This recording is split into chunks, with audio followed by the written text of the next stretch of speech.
are joining our Honourable Premier Doug Ford for an important announcement on improving transportation in Northern Ontario.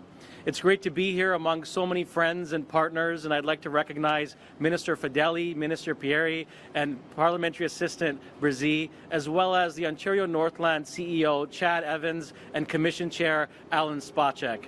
Thank you for your leadership and dedication to northern communities. Under the leadership of Premier Ford, our government is protecting Ontario by investing in the infrastructure people depend on every day to keep families connected, support jobs and growth, and move goods and workers across the north and across our province, all a part of our $100 billion plan for transportation on highways and transit.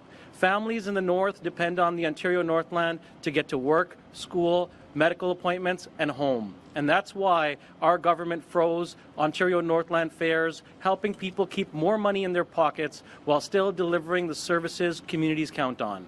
Today, we're marking another milestone, and we're building the infrastructure that keeps people moving and strengthens our economy and protects Ontario. And with that said, I'd like to turn it over to Alan Spacek. Thank you very much. Good job, buddy. Good job. Thank you. Thank you, P.A. Grewal, for the kind introduction, and thank you for all the work that you and Minister Sakaria have done to push this important project forward. Hello, it's a pleasure to be here as Chair of Ontario Northland to help share in the excitement of this important milestone. Before we get started, I'd like to take a moment to thank our Ontario Northland employees for their continued commitment and dedication. The agency has a long history of achieving excellence and of providing safe and reliable transportation services across the province. Today is another example of the excellence as we celebrate years of hard work and yet another major achievement. I also want to thank this government, Premier Ford, whose vision and resolve have made all of this possible. Without the steadfast commitment of Premier Ford and many others, including Ministers Fedeli, Pirie, and Smith, we wouldn't be where we are today. Once again, I reiterate my excitement, pride, and deep appreciation for the moment we're commemorating today. And with that, it is my privilege to introduce Minister Pirie.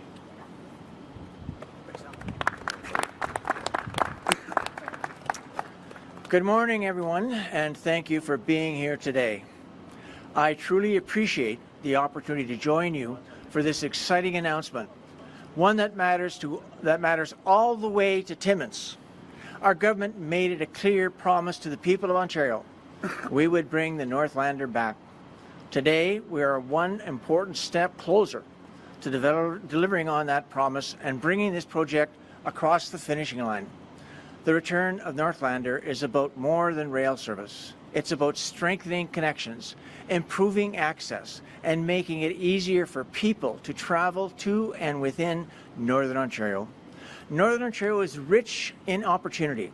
It has what the world wants, and more importantly, what the world needs. Under the leadership of Premier Doug Ford, we are turning that potential into action. We're getting shovels in the ground and making real investments that support growth, jobs, and communities in the north. Our government is investing in Northern Ontario, and bringing back the Northlander is a clear example of that commitment. This project will once again connect Toronto's Union Station all the way to Timmins, linking families, businesses, workers, and communities along the way. The opportunities are endless. Families will be able to hop on the train and visit my favorite place in the world, sorry Vic, Timmins, and experience everything Northern Ontario has to offer. This is a great date for the North and an exciting step forward for all of Ontario. Thank you, and now it's my pleasure to introduce my good friend, champion of North Bay, and Minister of Economic Development, Job Creation and Trade, Vic Fedeli.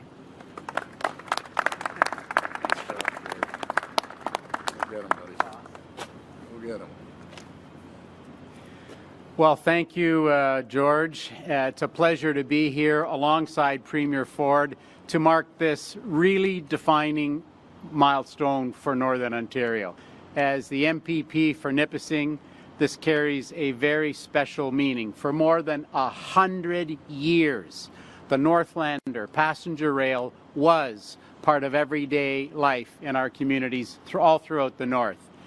And in 2012, when this service was callously canceled by the previous government, a critical transportation link was lost. With the leadership of Premier Ford, the hard work of Minister Sarkaria and his team, the great men and women at Ontario Northland, we are now proud to restore safe, reliable and affordable passenger rail for the great people that call the North home.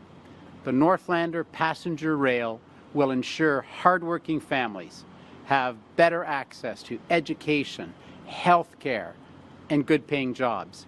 This is a critical component of our government's plan to position Northern Ontario's economy for growth, resilience, and prosperity for generations to come. In a moment, it will be my pleasure to invite Premier Ford to the podium, but I just have to say, without the commitment from Premier Ford, this never, ever would have happened. The people of Northern Ontario owe you a really great tribute, Premier. Of all the things we've done together, there's nothing more personal and more rewarding than seeing you bring back the Northlander to Northern Ontario. Thanks, buddy. Thank you.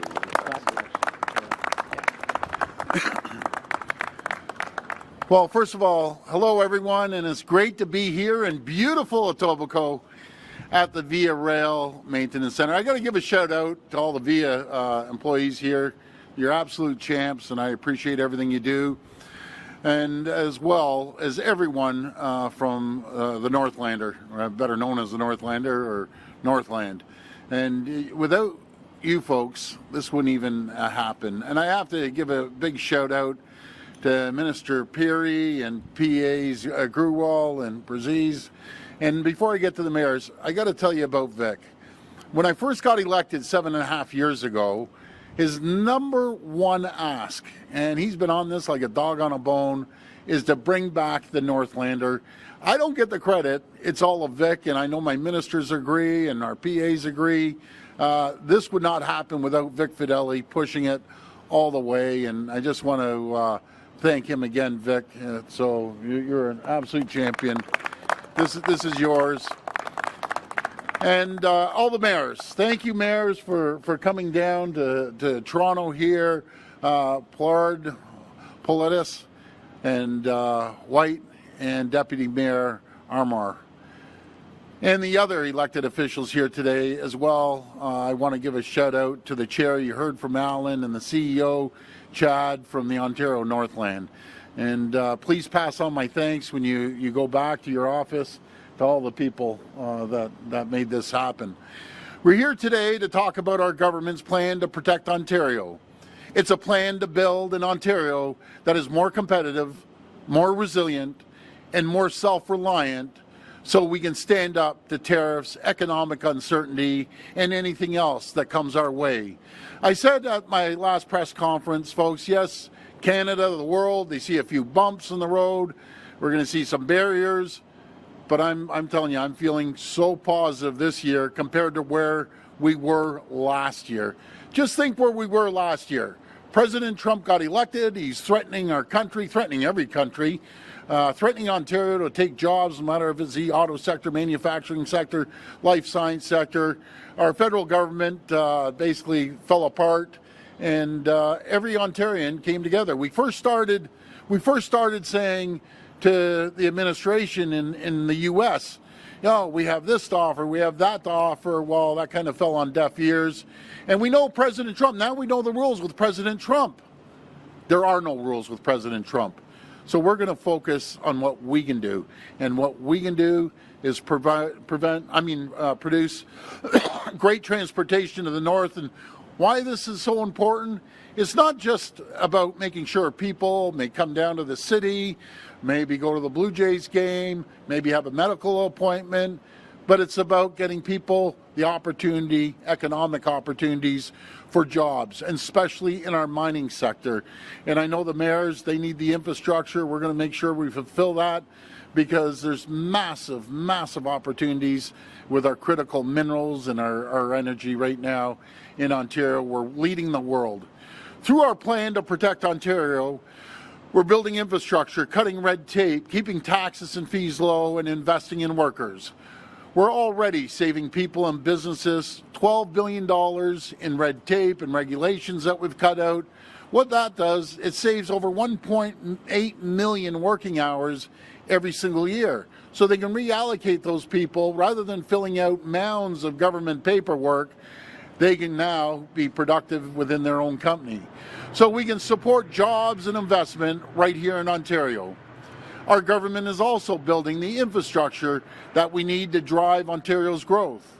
Across the province, we're investing more than $220 billion in roads, highways, transit, schools, hospitals, long-term care homes, all so we can connect communities, create opportunities, and help unlock the economic potential of the province.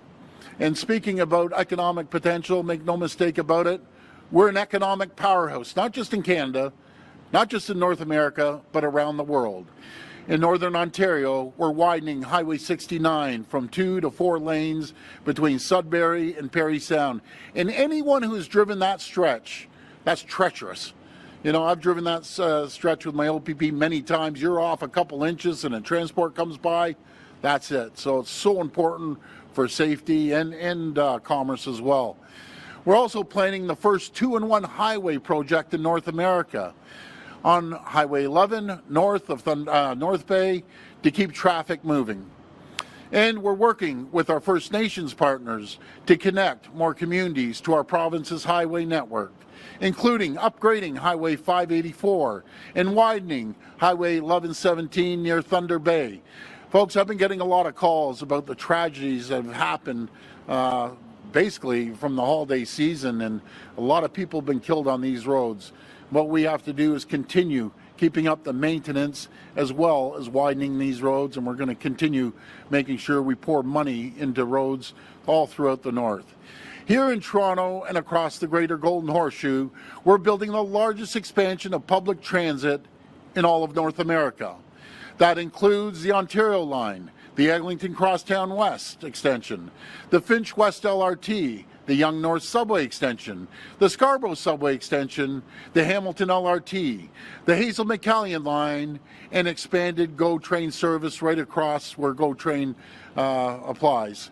And of course, we're bringing back the Northlander. Nearly 14 years after it was canceled by the previous Liberal government, so we can connect communities from Cochrane and Timmins all the way to downtown Toronto. The Northlander's cancellation by the previous government stranded northern communities and the tens of thousands of riders who depended on it. The Northlander is more than a train. It's a lifeline to jobs, education, family and friends, and so much more. It connects our province from north to south and creates economic opportunity along the entire route. That's why we are bringing it back into service starting later this year.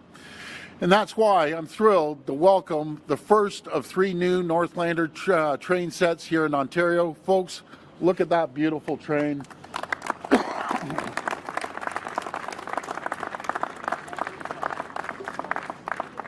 Alan and Chad, could we have our media, good media folks take a look at it inside after? Because it's absolutely spectacular. After the testing and commissioning, work is done here in Toronto. The trains will head north, where Ontario Northland will put them through a rigorous testing along the Northlander route to make sure they're working safely and efficiently before taking on passengers later in 2026. So what I understand, they're going to run these trains back and forth to make sure they hold up, especially in the cold weather and in the snowy weather and the climate up in the north.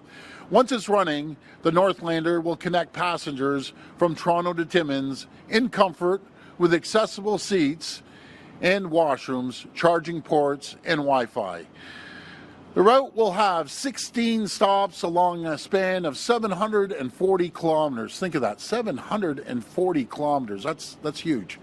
And will include a connection to Cochrane, providing improved access to essential services, supporting economic prosperity and tourism in the north, and strengthening the connection between the north and south of Ontario. Today is an important milestone in our plan to protect Ontario. By bringing the Northlander back into service, we're creating good-paying jobs, supporting local industries, and driving economic growth across the north for generations to come. Again, I want to thank everyone that's been involved, and may God bless the people of Ontario. Thank you so much. We'll now take questions from the media. Media present can line up behind me and ask their questions through the microphone. As a friendly reminder, the format is one question, one follow-up. Please state your name and your outlet before your question. Hi, Premier. Tina with City News. Hi, Tina. We're talking transit today. I want to ask about the Eglinton Crosstown LRT. It's 2026. I know it's in the hands of the TTC now, but are you prepared to intervene if the Eglinton Crosstown LRT doesn't open by next month? Yeah, we're going to work with them as we have the whole time, Tina. They're doing their very best, but thank God we're getting this thing going. It's been a nightmare. I'm the first to admit it. But the good thing is we're moving forward on all the other transit subway programs that we have. So yeah, I'm confident it's going to get going early in February, and we'll be there to support them any way we can. Okay, and on another topic, you're being accused of weaponizing the LCBO with your plan to pull Crown Royal from the shelves. Shouldn't it be up to Ontario consumers to decide what products they want to purchase? I don't call it weaponizing, Tina. I call it protecting jobs in Ontario. That's what I call it. And we're going to do everything we can to protect jobs. Why don't people try J.P. Weiser? Why don't we try some great Hiram Walker? Why don't we go get some 40 Creek whiskey? I hear that's really good stuff too. So when you want to go after one of our basically go after Ontarians and ship it down to the U.S., make no mistake about it. You think it's going to Winnipeg, you think it's going to Quebec, it's going down to Alabama to be produced. And I will fight all day long to protect the jobs for Ontarians.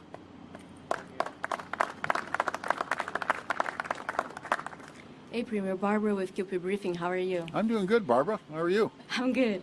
I'm wondering, when this line was canceled in 2012 by the previous Liberal government, it was because of high operating costs and also low ridership. I'm wondering just what changed now to bring this back. Well, before I hand it over to Vic, because he was the one who really pushed this all the way through, back in the previous government, they ignored the North. They didn't give two hoots about the North. We care about the people in the North. It's an economic driver. Things are moving forward rapidly, especially in the mining sector and the Ring of Fire, right across the North. And people can't be stranded. Right now, when they canceled that train, they left people desolate. Like it's terrible. So now we're bringing great transportation, 26 stops, and it's going to bring people right down to City of Toronto. But over to you, Vic. Premier, it's going to be hard not to be emotional in the answer to you. Sitting in the legislature, listening to the previous government describe Northern Ontario as a no man's land. Those are the exact words they used to describe what they felt was north of the French River.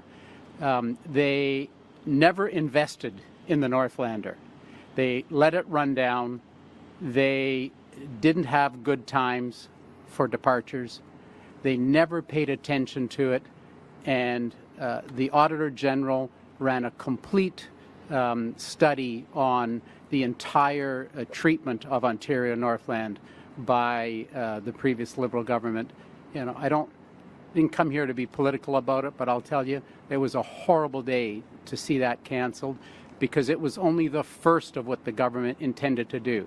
They intended to starve Ontario Northland by not giving them contracts to repair the go-cars, which we have brought back today. Premier Ford has brought back today to Ontario Northland, which is a thriving business in my hometown of North Bay. They also intended to sell off all of the parts and divest Ontario Northland and have no Ontario Northland, period. Not just the Northlander. It was one of the few pieces. The Auditor General found that their math was all false, that they claimed they were going to save $250 million a year when actually she proved it would cost them and the government $880 million a year to have done what their plan was. So there was a complete reversal. They reversed everything except bringing back the Northlander and bringing the go-kart contract back. So there was a lot of underlying reasons why they did that. And none of them were justified. So I'm sorry. So aren't you concerned at all that none of these issues might happen again with this line this time now reopening it? I can tell you a lot of time and energy has been in putting a proper schedule that works for people in the north. The people that are going to use the train, this is the times are right. What appears to be the draft pricing, the prices look right, the schedule looks good, the cars are beautiful, they're modern. People are going to want to take it. You can now be able to take it from Union Station and go up to Muskoka on a weekend. I can tell you there's no university and college students in my era that didn't use the Northlander to go home. This is going to be an affordable opportunity for students to travel home on the weekends again right from Union Station and be able to take medical appointments from Cochrane and come down to Toronto. There was a lot of thought put into what they've done. Hey, good morning, Premier Colin DeMello from. Good afternoon, sorry, Colin DeMello from Global News. I wanted to ask about CUSMA talks. So the premiers, I hear, are supposed to be going to Ottawa to have an in-person meeting with the Prime Minister at the end of the month. Yes. I'm wondering how confident do you feel in Canada's position going into those renegotiations, and will the country come out of it with the same agreement that we're going into it?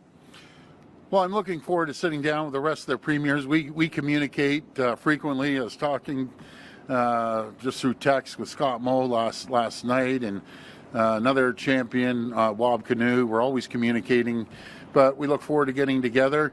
And we all agree, let's start moving faster, quicker, immediate. Let's start building that pipeline west. Let's start building it east and north. Let's start getting critical minerals out of the ground and making sure they're refined right here. I met with the CEO of Cameco from Saskatchewan yesterday. Let's look at not only refining but enriching here to create more jobs. And let's look at our great, our power grid.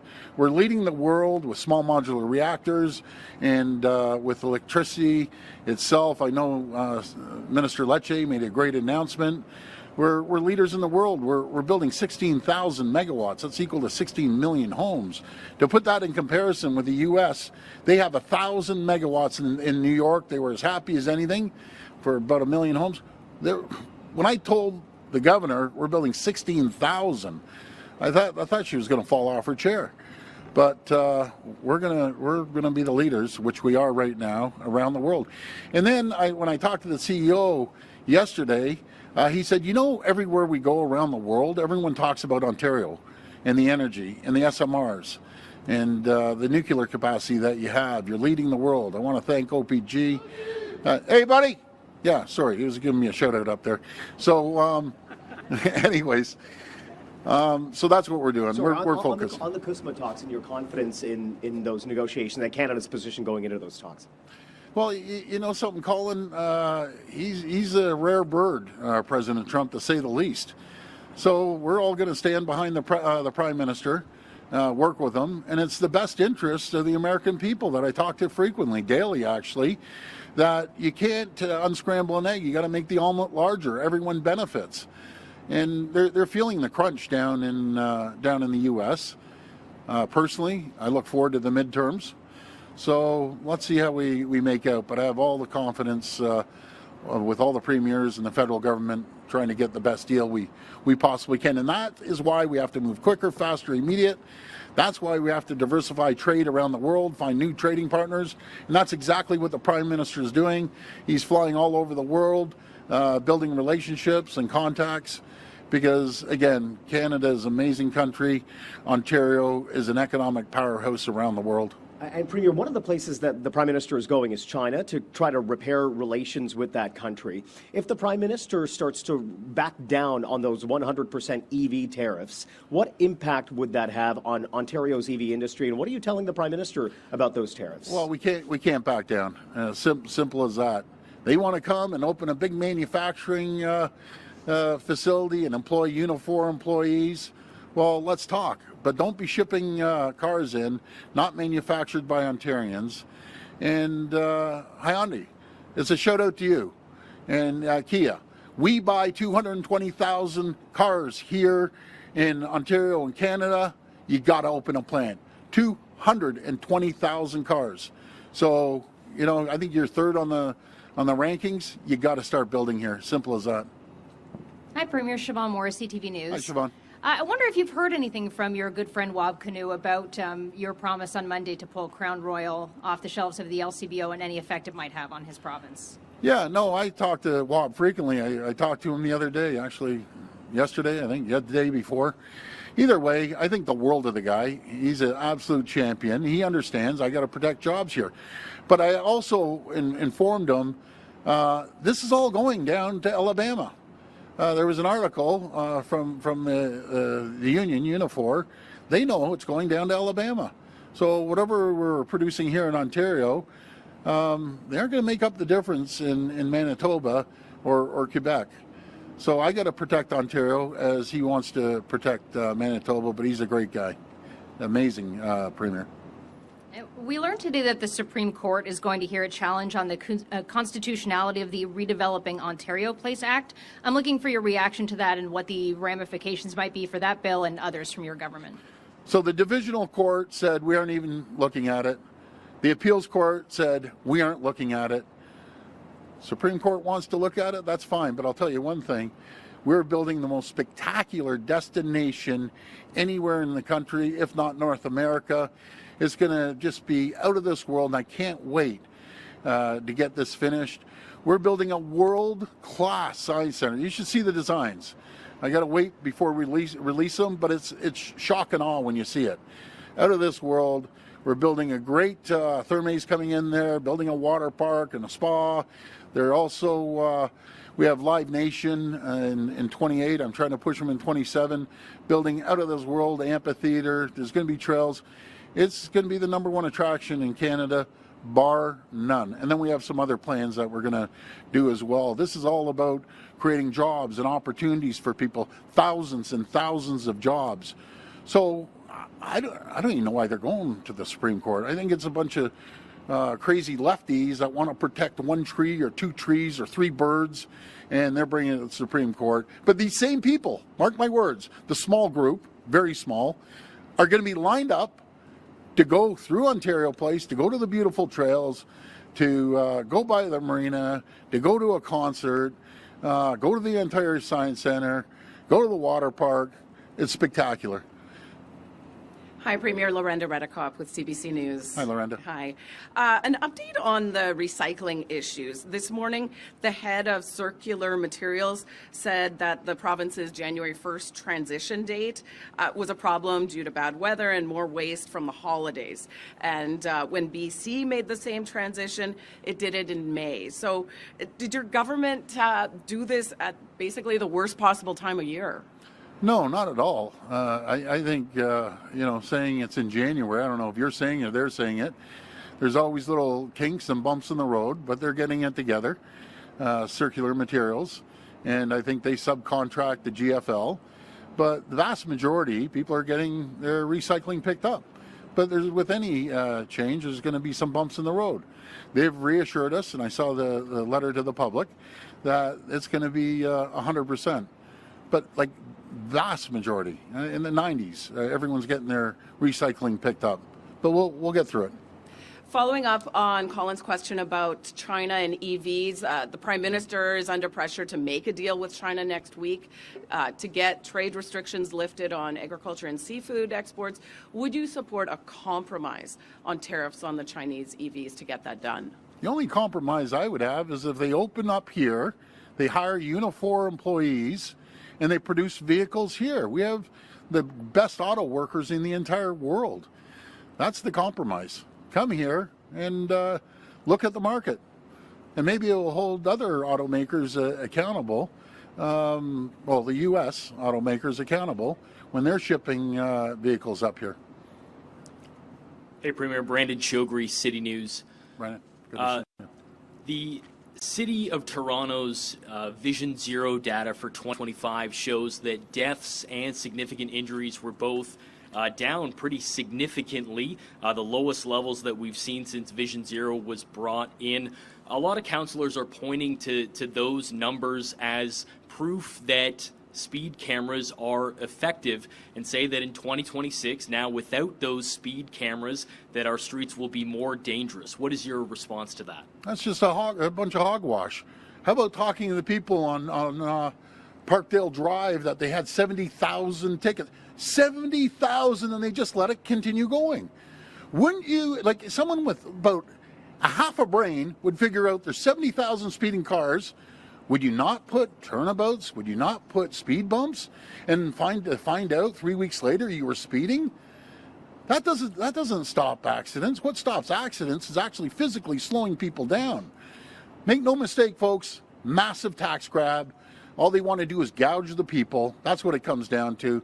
You can have a safe city by making sure you have speed bumps, turnarounds, turnabouts. And the best is when I heard the chief was out there, and I love the chief, by the way. The chief was out there saying, yeah, we're going to have more police officers by the schools. So that's what actually keeps streets safe. Not putting a camera and try to nab people and get a ticket 3 weeks later for going 4 kilometers over. You said yourself that if your government does make changes and that they're ineffective, that you'd be open to making other changes. If in 2026 we see deaths and significant injuries go back up, would you be open to bringing back speed cameras? You know something? You're a good guy, and I'm not being rude. I just said this is a tax grab. All they want to do is gouge the people. Put me anywhere in the province. I'll slow the traffic down below the speed limit.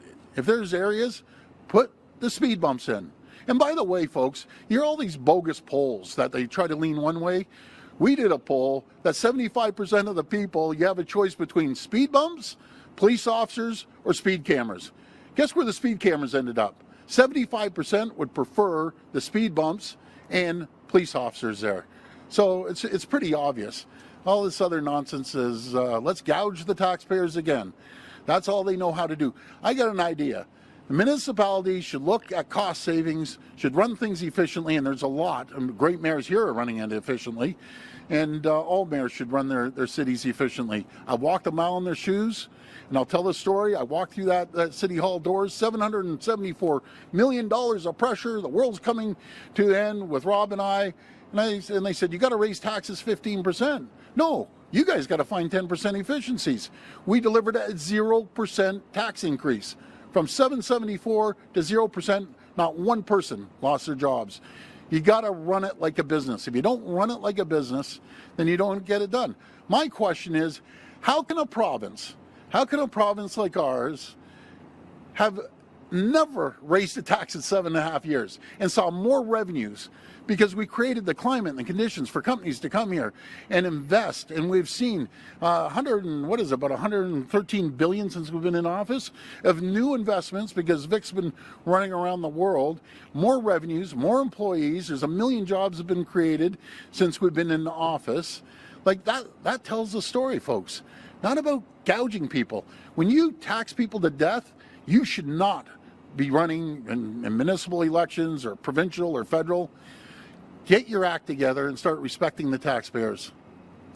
Hi, Marion Birubé from Radio-Canada. I'm I'm back on the train. Oh, good. So back in 2012, there were statistics that shown that around 36,000 people were using the Northlander.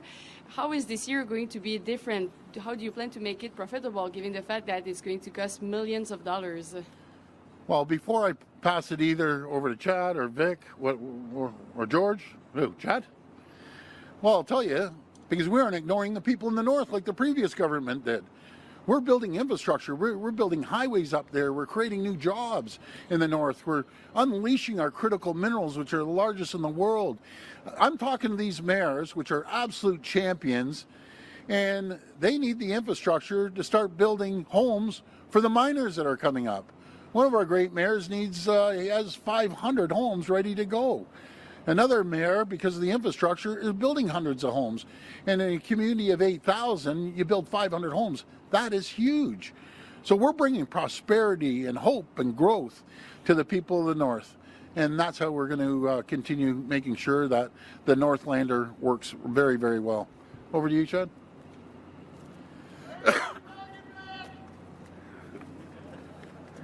Thank you, Premier. Yeah, regarding the passenger usage, back in 2020, 2021, when we did the initial business case, we conducted detailed analysis. We did ridership studies. We did public surveys. We consulted communities, consulted Indigenous communities, and asked about ridership interest. Our forecast in the business case way back in 2020 was that 40 to 60,000 passengers would be where we would expect to launch the service late 2020s. We are here today in 2026, entering into the testing and commissioning phase. We've seen a lot change since 2020. There's been population growth across Ontario, but as well as in the north. Following the pandemic, there was a lot of relocation into more rural settings. So along this entire corridor, all 16 communities that will have Northlander service, they've grown. And we've heard from them. I've spoken to them in consultation. They're interested to use this service, and we look forward to launching it. And my next question, maybe to someone who speaks French, maybe Mr. Spacek, I don't know. No? Okay. Okay, then maybe for one of the mayors of the city up north, I was wondering, you talk a lot about the health appointments that were really essential for people from the north going back to Toronto, for example. Which difference can this train made, given the fact that there was a bus that would make the link in the past years? What kind of importance is this train having for those people of the northern population? I don't know if there's a mayor of the north who wants to speak. Can I ask all the mayors? These folks, great mayors, came all the way down here. And I just want to thank them. So each one of you can come up, tell the folks where you're from, and the people back in your hometown are going to love it. So come on up, Mayor. Thank you. So much. Thank you. Thanks. Thank you for your question. I can answer it personally, as my youngest is currently a student at York University. And the difference is that when he comes home to the north now using the bus, when he gets to North Bay, his travel ends there, and we have to go from Kirkland Lake, our hometown, to North Bay to get him. When the train is in service, he will have a one-way to come home to us and then get back safely. It was a 6-hour journey to get here. It's very important. This announcement is going to make not only students' lives better, but all of the North lives better. So thank you for that question. Infrastructure as well. Yeah. Thank you, sir. Thank you. Bonjour tout le monde, moi je m'appelle Dave Flood, je suis maire de Kapuskasing, aussi le président de FONOM. Je représente 110 municipalités tout le long du nord-est de l'Ontario. Qu'est-ce que je peux dire sur le sujet du Northlander, c'est que souvent dans le nord, dans mon coin à Kapuskasing, on n'est pas desservi par le Northlander, mais je peux dire que le gouvernement, puis j'étais un membre du ONR dans le temps que le gouvernement a coupé le Northlander. C'est que je peux te dire que ça l'a fait très mal. Les résidents dans tout le Nord qui avaient accès aux universités dans le Sud n'avaient aucune manière de descendre. Puis moi, j'ai parti hier vers 11h30 de l'après-midi du matin, c'est-à-dire. Ça m'a pris 8 heures à me rendre ici. Je pars tout de suite après ça, puis je prends la route encore pour un autre 8 heures de voyage pour m'en tourner. Ça fait que le Northlander, il y a un besoin. si on regarde tout le transport dans le sud de l'Ontario, il y a un besoin, c'est certain, mais il y a un subsidy qui va envers ces transports-là. Et puis, dans le nord, il y a un besoin aussi. Ça fait que moi, j'aimerais dire un gros merci au Ms. Ford pour son dévouement envers le Northlander, Victor Fedeli, Alan Spacek, all of them.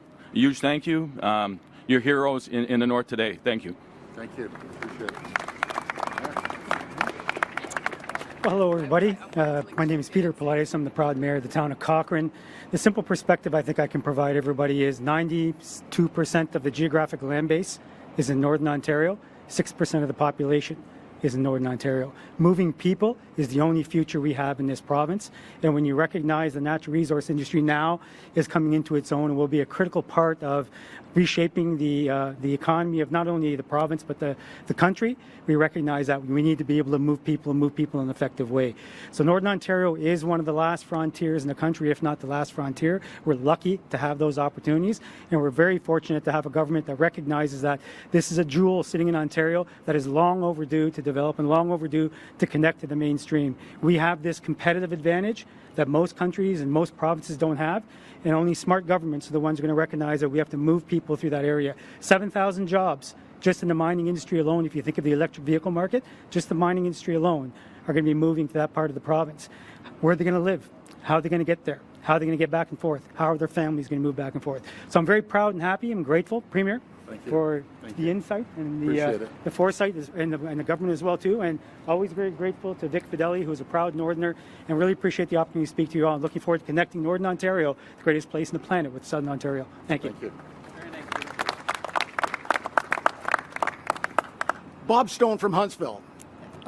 Tourism is our major industry in Huntsville, and this is a game changer. This is going to enable people to come and go from Huntsville with ease and efficiency, and I need to thank Premier Ford for making this happen.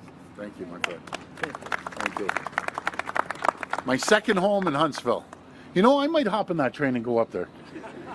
Vic, you can come with me. This will be the last reporter. Hi, Premier Ford. Steve Cornwell from the Trillium here. A question around Minister Fedeli mentioned draft pricing earlier. Just wondering if you could elaborate on what the price of this train would be. What do you think would be a fair price and a sustainable price for a ticket on this train? Go ahead. Go ahead. Great. Thank you, Premier, and thank you for the question. We understand that affordable transportation is a priority for those traveling on the future Northlander service. We're working on a fair strategy to launch, but we're informed and we have the benefit of operating transportation services by bus and by passenger rail in the north for decades. We also collaborate with our industry partners, just like Via Rail, where we are today, to understand what the current market is for transportation pricing. We're going to release a fair strategy closer to service launch, but these are the principles on which we've built that fair strategy. Okay, and then a question for Premier Ford. The legislature is sitting until kind of the last week or so of March, or is up from the last week or so of March. Are you planning to shuffle your cabinet before the legislature sits again? No, I think I have a great cabinet, and we're working every single day. Folks, do you know what I'm blessed with? I have a bunch of workaholics. I have 80 members, well, 79 plus myself, that are workaholics, and they continue to work. We actually get more done outside of the legislature, and you can ask every MPP, than we do sitting there arguing back and forth and grandstanding with each other and everything else. But we're workers. And folks, I got to tell you, this is one example how we're going to protect the people of Ontario, protect their communities, protect jobs. Never forget, we're an economic powerhouse. We never have to take a backseat to anyone. We especially don't have to take a backseat to President Trump. We're going to focus on what we need to do. We're going to get the critical minerals going. We're going to continue building small modular reactors, large-scale nuclear. It's going to create 133,000 jobs. We're seeing investments, and Vic just gave me the number. These are the numbers that we know about. Because there's a lot of companies out there hire 2, 3, 5 people. They buy equipment. They don't report the numbers.